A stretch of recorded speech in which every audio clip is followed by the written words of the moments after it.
I handed my solar plexus over to my handler on a silver platter, and I did not know what I was doing. Welcome to Embodied Emergence. My name is Kayla Owens.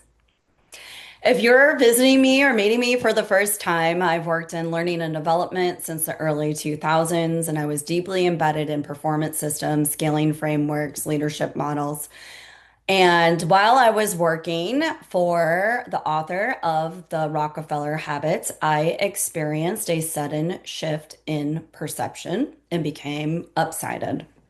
In the spring to summer in 2024, or yeah, 2024, the company that I worked for had hosted a women's group event, and a Reiki practitioner was invited.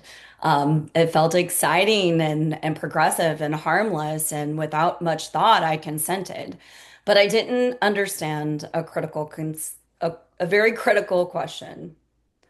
Who was I consenting to, and what was I consenting to? During the recorded session, we were guided through an exercise. We were forming energy spheres. I followed along, and like many high performers, I leaned into excellence. The facilitator mirrored my enthusiasm, and my ego lit up, friends. I assigned my sphere, my will, my drive, my leadership energy.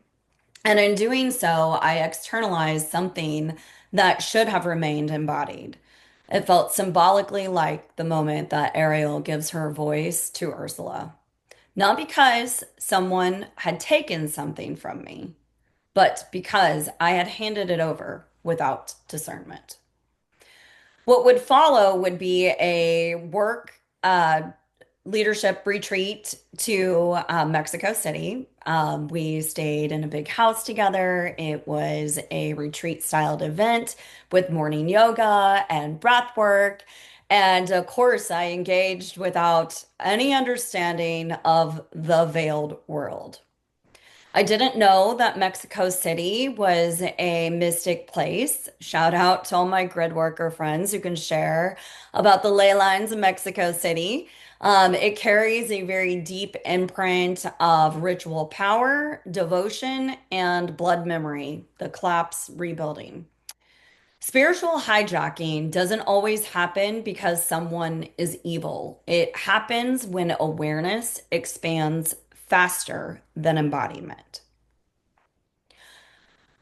I was in an extremely activating place. I am a highly sensitive, empathic person, and I was participating in a company-sponsored event doing yoga and breath work. I had no idea that I would activate ancient memories.